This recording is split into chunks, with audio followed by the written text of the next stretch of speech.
Hello. One of the influencing models that we are going to use as part of this module helps us to look at our own preferences when we're communicating. It also helps us to recognize the preferences of the person that we're trying to influence. And that can create a really tight connection, which means that our communication style is being heard and understood. Before we move, I've done another video on the influencing model. I thought it would be useful to talk us through a psychometric tool that we use quite often called MBTI, or Myers-Briggs Type Indicator, to give it its full name.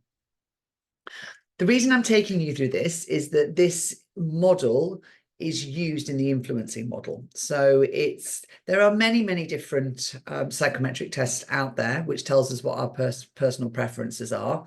They're all pretty similar, or at least based around the concept of preference. So MBTI, Myers-Briggs Type Indicator, is based on the work of Carl Jung. And what it looks to be able to do is tell us what our natural preference is, or the first place that we go to when we are communicating, influencing, organizing ourselves, making decisions, or taking in information. Yeah, so I thought it would be useful just to talk you through, not in great detail, but the 4 different preference pairs. You can also go online and do a short test to be able to help you. You may have done this already in your workplace, or maybe a few roles ago. I know MBTI is used globally. Another one that you may have done might be Insights, which gives you colors, or DISC as well. So, but essentially they're all based around the concept of preference. So with the MBTI model, there are 4 preference pairs. They are extroversion and introversion, known as E and I, sensing and intuition, which is how we take in information, which actually is referred to as S and N. The reason that N is for intuition is because we've already used the I in introversion, so we use the second letter in. So this is S and N. Thinking and feeling, T and F, is about how we decide or how we make decisions or how we come to conclusions. And then judging and perceiving, which is referred to as J and P, is how we approach the outside world, or sometimes how organized we like to be. Let's start with extroversion and introversion, because this really looks at how you focus and gain your energy. So it's outgoing energy versus inwards focused energy. Although the words are quite similar, try not to attach this too much to an extrovert or an introvert. It really is about where to get your energy from. There are obviously connections, but extrovert and introvert could give us images of the person dancing on the table or the person hiding underneath the table. It's not always the case. So just be careful not to make that assumption. When we're talking about extroversion and introversion, like I say, it's how we direct our energy and where we receive our energy from. So if you have a preference for extroversion, typically you tend to think quite quickly. You may speak as you think. You like to take actions quite quickly. So there's quite a lot of energy attached to that. There's quite a lot of energy attached to someone with a preference for extroversion. Because there's energy there, you might hear them say, let's talk that through. And they do like to talk. They like to talk about things. They can be quite expressive. You might see some arms wailing around or something. They can be use their body language a lot when expressing themselves. And the reason for that is that they're almost kinesthetic. So they'll gain more energy from interactions and movement. And you also might find that they have got a breadth of interest. Now, this can be a positive and a negative, because we sometimes see with extroversion, they might flip from project to project, but that's okay. They're just creating energy by doing that. Someone with a preference for introversion, rather than their energy being outwardly focused, it's inwardly focused. So typically they tend to think before they act, because all of their energy is being focused up here in their brain. They often prefer to spend time reflecting. So Rather than make a decision really quickly, you might hear introversions say, let me just have a think about that, or I'll come back to you on that. And that's a sign, or one of the signs, that you might be talking to someone with a preference for introversion. Because they like to think things through, they don't like to be put under pressure. So don't try and get an answer out of them very quickly, especially if you're an extrovert or an extroversion. Let them think things through, let them have a think about it, and they'll come back with some brilliant and amazing ideas because they've had a chance to think it through. They can be more contained when interacting, so you might find that their body language isn't as big. It'll still exist, but it might not be as big because their energy comes from thinking and concentrating. So they'll just spend a little bit more time up here.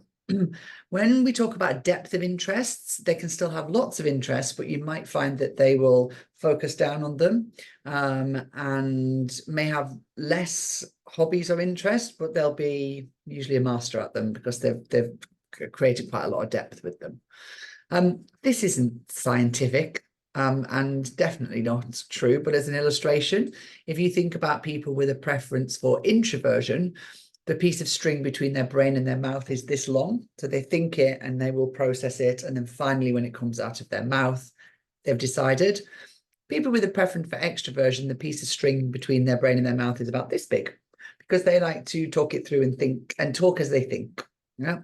So that could be one of the signs that you're communicating or possibly influencing someone that has a preference for extroversion or introversion.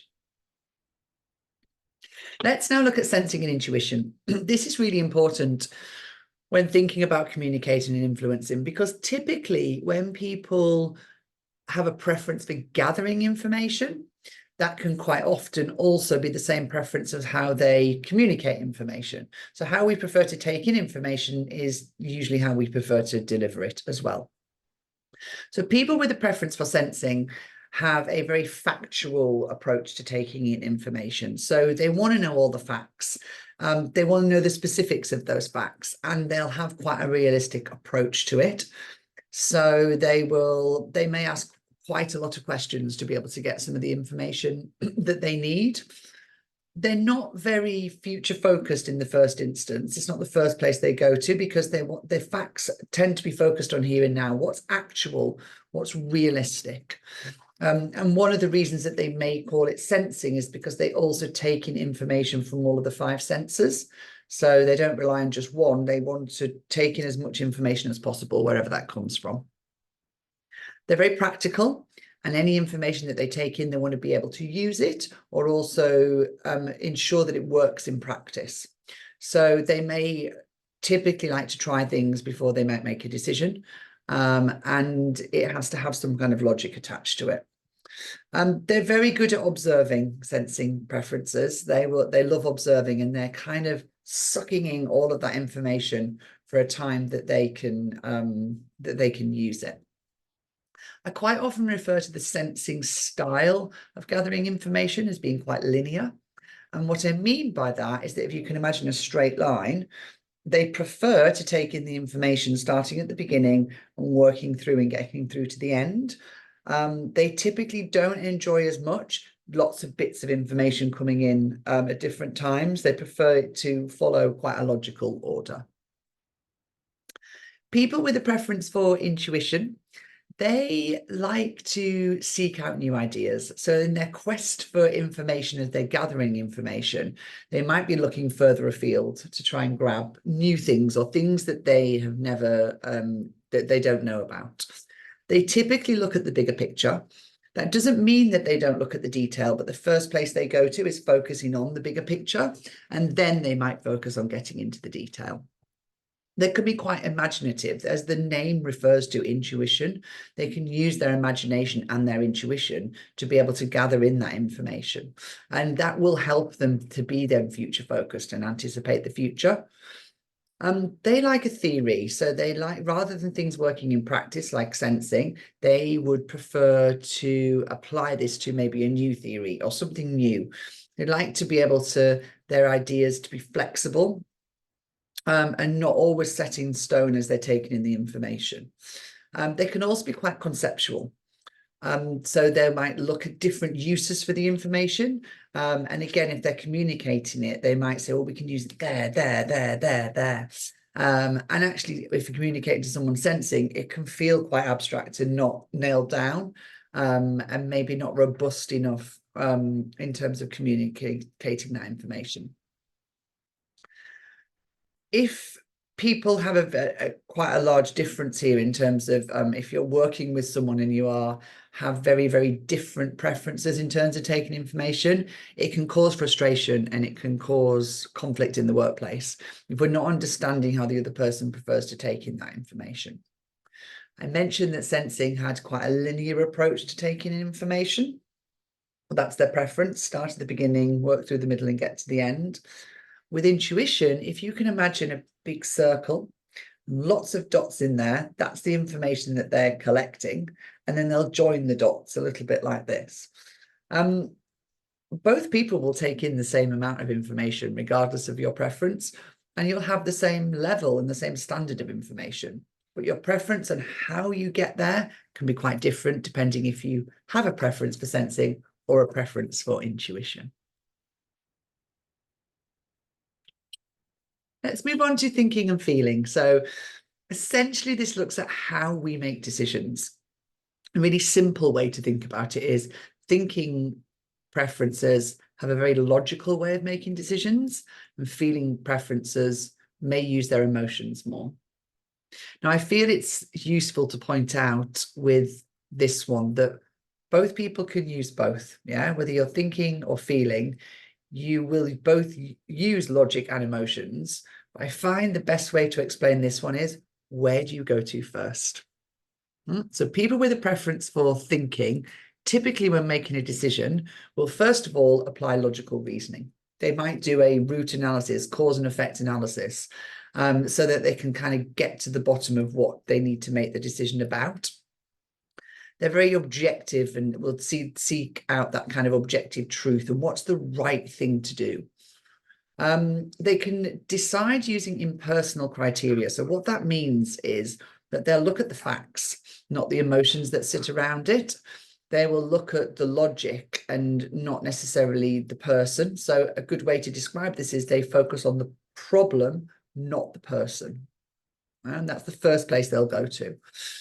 They can be task orientated when making decisions. So they can, again, that comes into kind of something being quite logical and sensible. And people with a thinking preference can actually be brilliant at giving feedback because, like I said, they're not giving the feedback to the person, they're giving it about a problem. So they tend to be quite objective and can provide critiques quite comfortably so that things can improve and things can get better, or they can get to the bottom of why they need to make that decision a little bit quicker. People with a preference for feeling will use values more when they're making a decision. So they may consider lots of different people's viewpoints, or at least other people's viewpoints before they make that decision. They want harmony when they've made the decision. They don't want to upset anybody. They want things to feel harmonious and for everybody to be happy.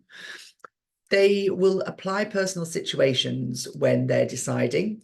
So whereas a thinking preference would use quite impersonal criteria, feeling preferences will think about how it might affect, that decision could affect everybody personally, which can overwhelm occasionally when they're trying to make that decision. Their focus is on relationships. So does the decision that they make include harmonious relationships? So that's where they'll go to first. And in terms of giving feedback, they may struggle a little bit more to give quite open and honest feedback because they don't want to upset anybody, but they're typically better at giving praise than what thinking preferences are. Again, I just want to just go over again here that one is not a cold-hearted way of making decisions and the other one is very fluffy and warm. It's really not like that at all. Thinking preferences, yes, use more logic, but they still use emotion. Feeling preferences will go to the emotion first, but they will still apply logic. So let's now look at the final dichotomy, which is judging and perceiving. So this one refers to how people deal with the outside world. So whether they're like a structured focus to the outside world or whether it's flexible. So people with a preference for judging prefer to have things decided. They like to feel organized. They like the process of organizing themselves. But they like to have things decided in place so they know what they're doing. They love making plans. In fact, making the plans can also engage them just as much as completing the plans. So you may be this person or know this person in terms of your social group or your work colleagues, but they will be the one that will like to organize everything. They can act in quite a controlled way because they have quite a measured way of approaching organization. So there's no last minute flapping with someone that's a preference for judging because they know what's happening and they've decided, and things can feel a lot calmer when you've got someone with a preference for judging, organizing everything. They prefer structure. They also may not like change, and that doesn't mean that they are adverse to change, but actually if something's decided and it's already in place, they may take longer to come around changing what's been decided because there was already a plan in place, so why do we need to change it? So they prefer to act within something that's quite structured or within a framework. And because they prefer to schedule their activities, they don't like it when activities are cancelled. And judging preferences also don't like it when people are late or work is handed in late. People with a preference for perceiving have a lot more flexible outlook on life. So they quite often don't like to make decisions because they don't like to be tied to something. So they would quite like, if you imagine a crossroads with judging, they just would prefer to have one way to go. Perceiving people would quite like to have a few different branches off that, and they'll decide on the day which one they want to take. So they like to keep a range of choices available so that helps them feel that they can remain flexible. They are great at responding to emerging information. So if a curveball comes in completely left field, you'd want someone that's got a perceiving preference on your team because that would engage them, that would excite them, and they'd love to be able to deal with that curveball. They're much more comfortable with things changing at the very last minute because actually sometimes that's where they get their energy from. They're also quite happy to go with the flow. They don't feel like they need rules and regulations and structure and frameworks in place. If they do, they could sometimes find them quite restrictive and may work outside of those frameworks, which, as you can imagine, for a judging preference, that can actually, again, cause conflict and be quite frustrating. And they prefer to be spontaneous. If you ask them what they're doing at the weekend, they may not know yet, even though it's 4 o'clock on a Friday, because they've kept their options open and they'd rather decide last minute. So hopefully that's giving you an insight into the 4 different preference types. It's probably worth now just having a think about where you think that you're sitting. Like I said at the beginning, you could go online and choose to do there's many free websites that you can go on. I'll pop a couple of links into here so that you can see some of them. But they will give you an idea of where you may be landing based on how you answer the questions. But I've often found with this that if you just take some time to reflect, use the slides that we've been through today, there's no better person than to know yourself. There's no better person to be able to self-assess where you may be sitting on the preferences within the MBTI structure. So take some time. My recommendation is always spend the first week in extraversion and introversion. Think about how you react, think about how you interact, think about the other people that you interact with, and just hang out there for a whole week. And at the end of that week, write down in your notebook, are you an E or an I? The week after, move on to sensing and intuition. Just every interaction that you have, think back and go, what's my preference? Notice when you become frustrated or angry with something. Is it because someone's forcing another preference onto you? That can really help you decide. Quite often when we're in situations when we're outside of our preference, it's the most obvious way to recognize what our preference is, because we go, oh, that was very sensing. I must be intuition to react like that. And the following week, spend some time in thinking and feeling, and then the final week judging and perceiving. So it could take 4 weeks to fully understand or fully kind of come to recognize where you may be sitting in the MBTI framework, and that's okay. There are 16 different types to choose from, so many different iterations, and you might find you whittle it down to 2. And again, just do some self-reflection, maybe get some feedback about where you're sitting. But it's a great exercise, particularly as a leader, to be able to really understand what your preferences are so that you can adapt those preferences to those of your team so that you can improve relationships and improve communication.